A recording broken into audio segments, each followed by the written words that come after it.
I want to talk about transitioning to a barefoot shoe. So if you're not wearing a barefoot shoe and you are interested in trying a barefoot shoe, there are some real benefits to barefoot shoes in terms of strengthening your feet, which will then strengthen your whole structure all the way up the chain.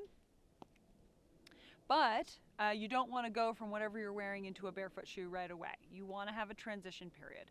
So one of the easiest things that you can do is just start being barefoot around your house. You know, just either some really light slippers that have no structure to them, or no shoes at all, just socks or no shoes or nothing around the house. So your feet can just get used to being themselves. So your toes can spread out and you can use the muscles of your foot. If you're already doing that, then you can transition from whatever shoe you're in into a slightly less stable version of whatever you are wearing. I also suggest a wearing schedule for this so that you're not going from, you know, one pair of shoe to the next and making a full transition, but maybe you're wearing the lower stability shoes for things like going for long walks or maybe short runs, but you're still wearing your normal shoes for higher level activity that you're used to wearing, to give your feet a chance to accommodate to these shoes. So if you're already wearing something that's nice and soft around the house, then you can buy the kind of a step down of the pair of shoe. How do you know what's a step down? So you can take your shoe. There are a couple easy things that you can do. You can squish the heel cup and get a sense of how stiff that is, and you can roll up the shoe and get a sense of, like, can you touch the heel to the toe, or can you even fold it over like this, and can you twist it all the way around? So those are some of the easy things that you can do to test your own shoes at home, and then you can just go to the store and look for something that's slightly less stiff than what you have.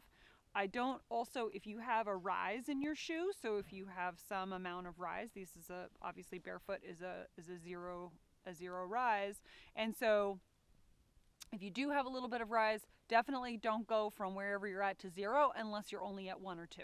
So if you're at 1 or 2 millimeters, fine, but if you're more than that, then you're going to want to go down a few millimeters at a time, probably not more than 1 or 2 millimeters at a time, down to 0. So you want to make that transition slowly.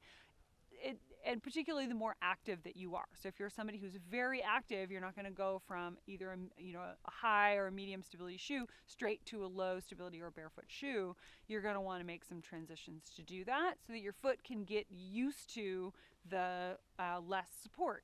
And that it gives your foot a chance to really strengthen, because it's not just your foot that needs to strengthen, it's your whole chain all the way up. So all of those muscles need to accommodate, and the risk is injury because you don't want to move too quickly in any one direction with anything. So anyway, that's the transition to a barefoot shoe, and I do highly recommend a barefoot shoe to build up strength. So it is a real positive, even if you're running or whatever you're doing, whatever your activity is.